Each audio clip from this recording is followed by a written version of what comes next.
Hey, can calibrated AI image detectors be really good in detecting deepfakes? Let's go find out. So, welcome to the Decode Papers with AI series. I have not been actively publishing, but I do get citations on my previous papers from time to time. So, yesterday I came across a very interesting paper which had cited one of my previous papers, and the title of the paper was really interesting. It went something like, your AI image detectors can achieve state of the art accuracy if they are calibrated. And that got me thinking. I had no idea what that meant, right? And to even make things better, this paper was actually published or accepted in the AAAI conference, which is one of the A-star conferences in AI, computer vision, and other related areas. So, as always, what I'm going to do today is that I'm going to try to see if I can decode this paper using the AI tools at my disposals, like Saral AI and NotebookLM. So let's jump right in. So here's the paper that I was talking about. It says your AI generated image detector can secretly achieve SOTA accuracy if calibrated. It's in AAAI conference, and this is the paper that I mentioned that had cited my paper. This was an old paper from 2019.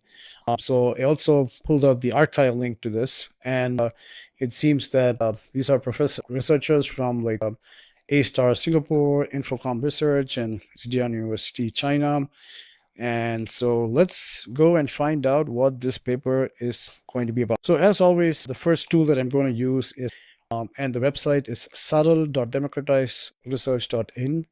And the first step you do is click on Subtlify, and this will ask you to sign in, and it'll do authentication. And after that, you could either configure your own API keys if you have, or most of the cases I just do skip for now. And here you have it. So it says upload your research paper in PDF, LaTeX, or as an archive link.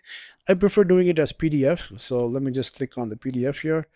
I've already downloaded this paper, so I'm going to just upload this paper right away. It was only like 3.7 megabytes. And usually what I would like to do is I would like to click on the one-click podcast, because this is going to give me a quick podcast of what this paper is about. Let's just do that, and I'll just select English. There are also other languages, and then I'll just click on generate podcast, right? So this is going to take a while. It says less than 2 minutes. So let's come back after this is completed.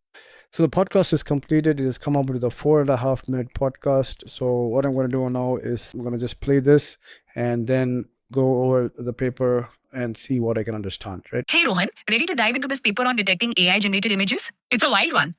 Definitely, Aisha. The title alone grabbed me. Your AI generated image detector can secretly achieve SOTA accuracy if calibrated. SOTA, as in state of the art? Exactly. But the if calibrated part is doing some heavy lifting here. So, what's the core problem they're tackling? It seems like existing AI image detectors, even good ones, often fail when faced with new, unseen types of AI generated images. Right, they call it distributional shift. Like the detector is trained on one type of fake image and then struggles with others. It's like teaching a kid to spot a drawing and then showing them a hyper-realistic painting. They're not sure what to think. Precisely. And apparently, these detectors tend to misclassify fake images as real more often than the other way around. That's concerning. So, they're erring on the side of trusting fakes. Why is that happening? They hypothesize that the detectors are overfitting to superficial artifacts, little tells, in the training data. Like specific noise patterns or weird edge effects that are common in one type of AI generated image, but not. So I myself, I come from this field and I've seen this happen a lot. So what happens is that we usually pick a few data sets which are real images and fake images from different methods like diffusion models, GANs, and put all of them together or train each of these separately. So assuming you have a data set of real images and fake images, you train an AI model. So now this model is really good when the new data comes from the same distribution as this training data, right? And there's a shift in distribution, as they call this distribution shift. The methods may not perform really that well, right? So that's what they claim by this distribution shift. And this has been a problem since my time. I published some 6 years back, or even before. And even now, it seems that the problem is still persisting. And so this paper, if it tries to address that problem, that is really interesting. And let's see what more they have. Others? Bingo. When those artifacts aren't present, the detector gets confused and defaults to real. So it's not really learning what makes an image real, just what makes that specific fake fake. Exactly. It's a lazy decision mechanism, as they call it. They're not really looking at the whole picture. Okay, that makes sense. So what's their solution? Some kind of retraining? No, that's the cool part. They propose a post hoc calibration framework, meaning they fix it after the detector is trained. Intriguing. How does that work? What's the scalar correction they mention? Think of it like adjusting the brightness on a screen. They're applying a single number, a scalar, to the detector's output. So it's like shifting the entire decision boundary, the point where the detector says, okay, this is fake. They're essentially recalibrating the detector's confidence levels. But how do they know what number to use? Do they need a ton of labeled data? Surprisingly, no. They use a small validation set of unlabeled images from the target distribution, the type of fakes they want to detect. Wait, unlabeled? So they don't even need to know which images are real or fake in the validation set? Correct. The calibration process figures out the optimal shift based on the overall distribution of the detector's outputs. Wow, that's clever. So it's adapting to the specific quirks of the new type of AI generated images. Exactly. So now I'm thinking, I'm understanding the paper a little bit. So as new methods come, and if you want to like detect specific types of AI image detections, I think what this paper is trying to do is that first they're going to have all the AI models, AI image fake detection models out there, right?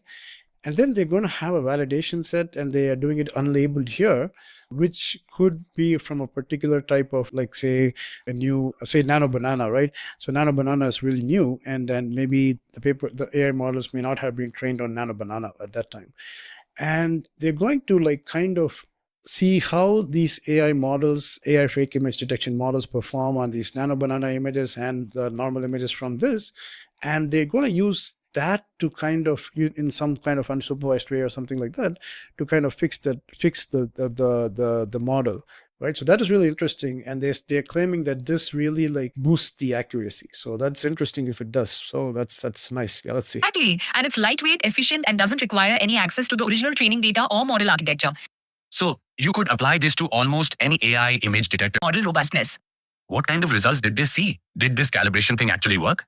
They report significant improvements across a range of generative scenarios. The detectors became much better at spotting unseen fakes. That's fantastic. So, by understanding why the detectors were failing, they came up with a simple, effective fix. Exactly. It highlights the importance of understanding distributional shift and not just relying on in distribution performance.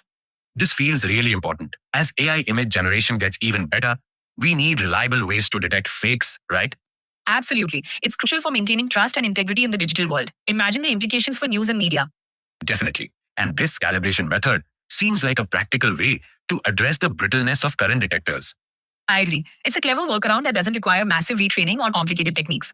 So, the key takeaways are detectors overfit, distributional shift is a problem, and simple calibration can make a big difference. You nailed it, factorial. It's a reminder that sometimes the simplest solutions are the most effective. Well, that was a fascinating paper, Aisha. Thanks for walking me through it.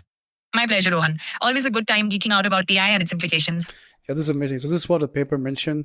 They've taken some, at least around 10 different AI image models that are from different years. And they've also taken lots of different AI image generation methods, like from program all the way to DALL-E.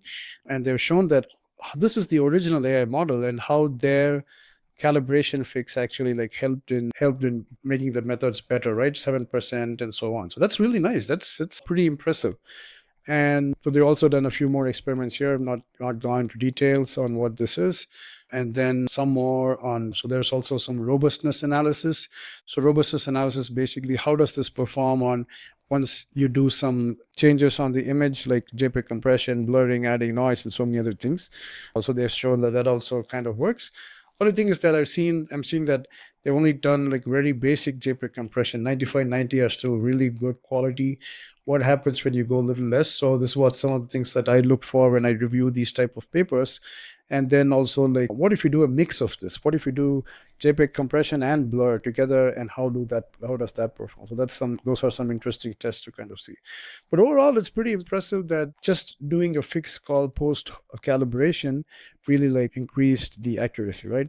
So let's jump even deeper with the more AI tools and analysis to see what this paper is about. So next, what I want to do is that I'm back in Saral AI, and I uploaded the file. So there's also another option called process PDF file. This is going to let me make a custom video generation from this paper. So basically converting a paper to a PDF to a full video. Let's see. So it's going to take a while. Let's come back after it's done. So the PDF has been processed now. So it gives you the title, and it also gives, I think, the first author and all. I have not checked just the first author, and then also the publication date. And then it says continue to scripts, right? So let's do that. And it's generating some scripts. It's going to take a little bit longer. It's done. That's fast. So it says it's broken up the paper into like 5 sections, including introduction, methodology, results, discussion, and conclusion. These are all what it could pass from the PDF, from the paper, as to what it is, right? So this is the introduction. And then it goes to the methodology, and you could also select some kind of an image if it was able to extract some image from the PDF. So let's see. So none of these are directly related to the methodology, so I'm going to skip that part. So I'm just going to come out, and then there's results. So in the results, maybe we can add some. Well, actually, this one may have been a good one for methodology, but let me add it maybe next time.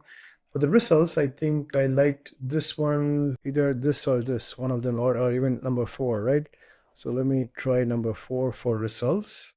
And methodology, let me go back and select number 2. And let's see what else is there.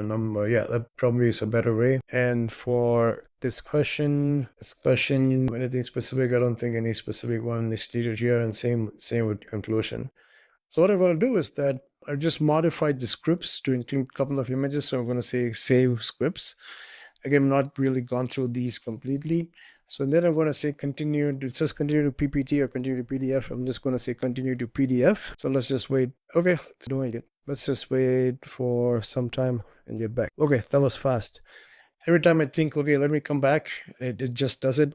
So this is like a PDF slide, quick slide it was able to generate.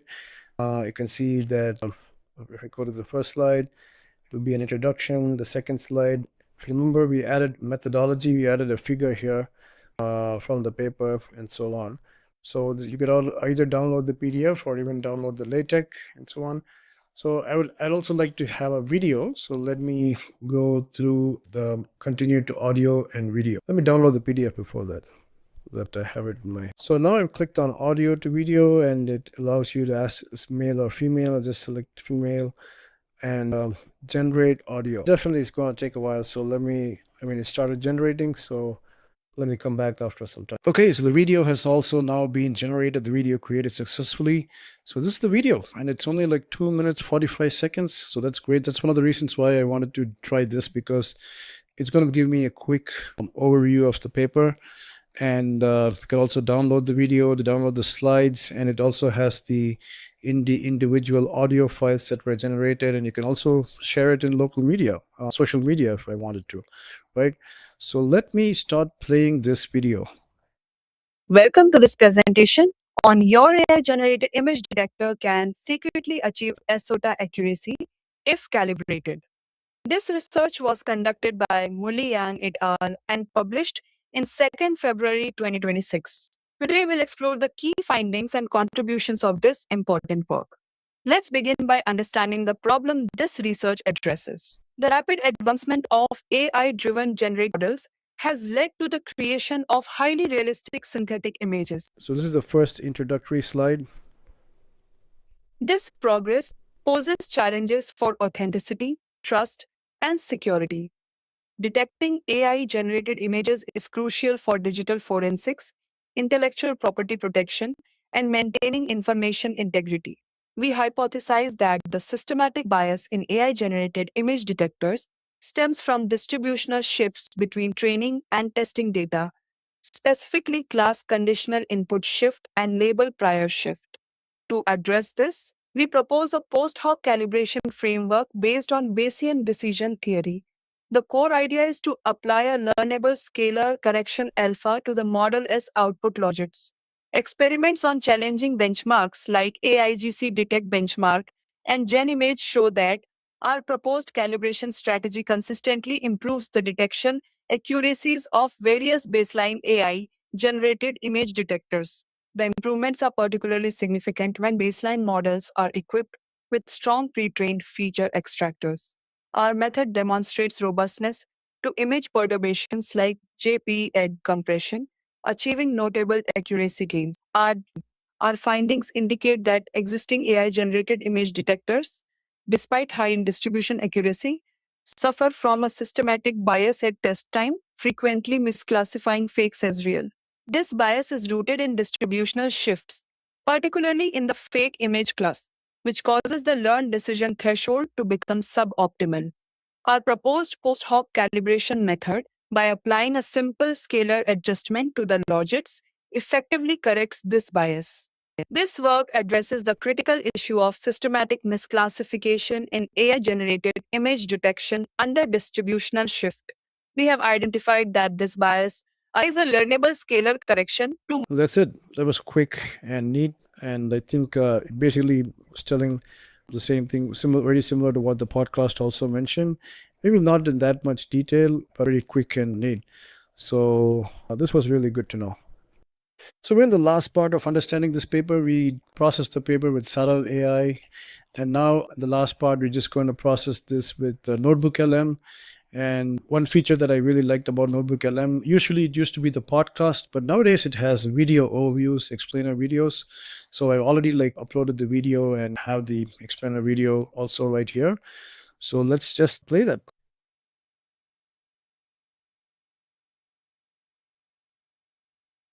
So let's talk about AI-generated images. They're popping up every detectors to help us sort out what's real from what's fake. But what happens when those very detectors start to fail? Well, that's exactly what we're going to get into. Because it turns out there's a huge critical flaw in how our very best tools are working. And it's not just a minor bug, it's causing them to systematically get things wrong over and over again. So here's the heart of the problem.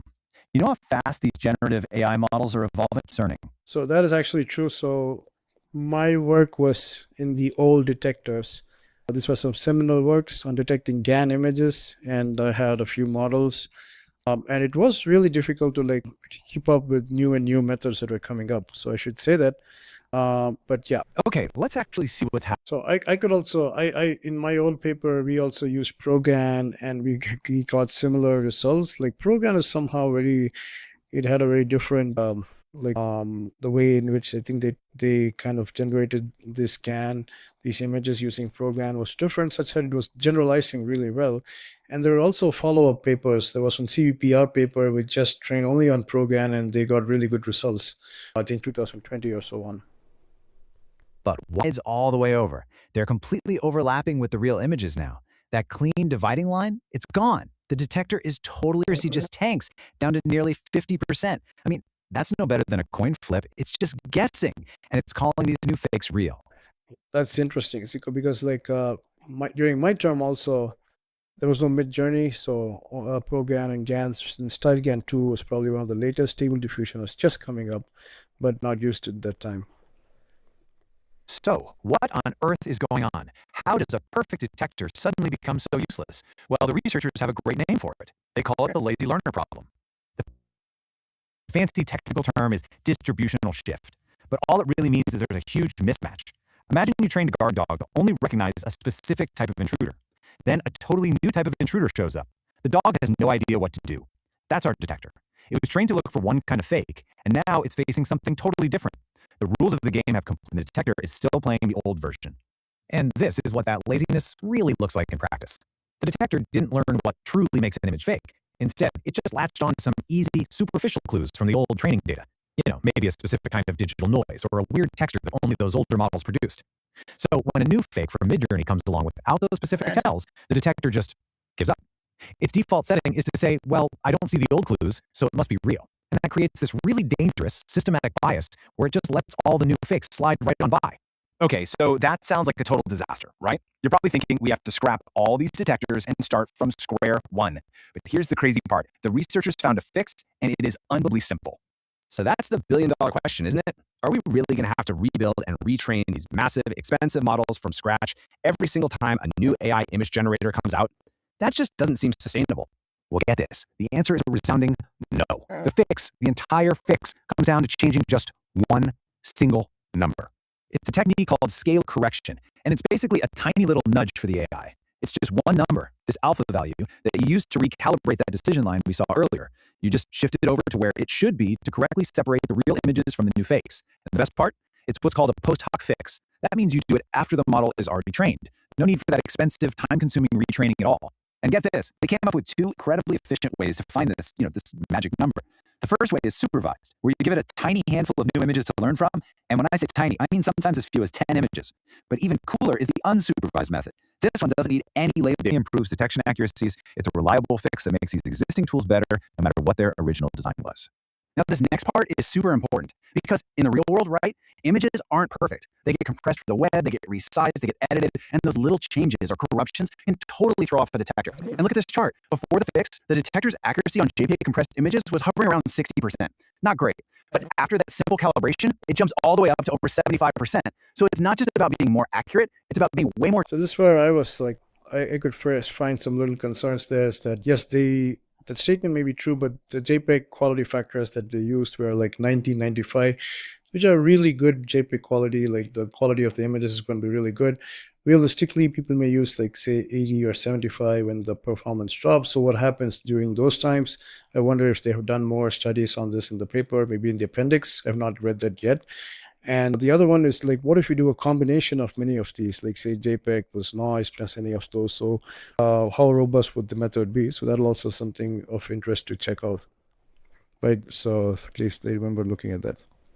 All really means is that our existing tools aren't necessarily broken or obsolete. They've just got all this hidden potential that was just waiting to be unlocked. And that's the real game changer here. The big takeaway is that we don't have to be trapped in this never-ending race of building and rebuilding detectors from scratch. This method proves we can take the tools we've already built and make them smarter, more adaptive, and ready to handle whatever the next generation of AI throws at them. So you're probably wondering, how much new data does it take to choose? This is really amazing. Probably this is why, imagine just taking all the previous hundreds of models that were like proposed and then just use 10 images. And if you get some really good results, that is like substantially amazing. No wonder this paper got accepted in like one of the A-star conferences, the top conference, like AAAI, right? Ridiculously small amount of data. It's less than 0.1% of the test set. This is what makes the solution so brilliant. It's not just clever, it's profoundly practical for anyone who actually needs to use these detectors in the real world. Okay, so let's zoom out of it and talk about the big picture here and what this all really means for the future of AI. So what's the bottom line? Here's what you really need to remember. First, we don't have to throw out our old AI tools. We can upgrade them with tiny targeted fixes. This is a huge practical step toward protecting information integrity online. But it's even bigger than that. This points to a much smarter way of developing AI in general. Instead of constantly starting over, we can build systems that adapt. That saves a ton of time and resources and ultimately leads to stronger, more robust technology for all of us. And that really leaves us with one last big question to think about. If one single number can fix such a deep-seated flaw in these detectors, it really makes you wonder, right? What other simple, elegant solutions are we totally overlooking? What other lazy assumptions are hiding right under our noses in all the complex AI systems we're starting to rely on every single day? Wow, that's amazing. This is why I really like the NotebookLM's version.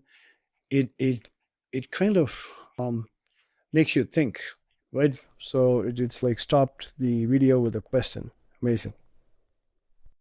So that's it for this video and this paper, which tried to calibrate the existing AI image fake detectors on a small amount of data, and then try to like make it better performance on new methods. So it's really quite a good paper. And like I mentioned, it's great to see that such papers are even accepted at like a top conferences. No surprise there. And I'm glad they cited my paper as well. But I've been happier if they also used my old model, but I should say mine is really old, so maybe they didn't use all of them. But it also gives me hope that, like, you know what, I can take their code. They have also put their code, and I can try this out on my own model and see if it actually increases and so on. So I was really happy with this AI overview, and maybe I'm going to even dig deeper a little bit myself and see what this is about. So until next time, catch you.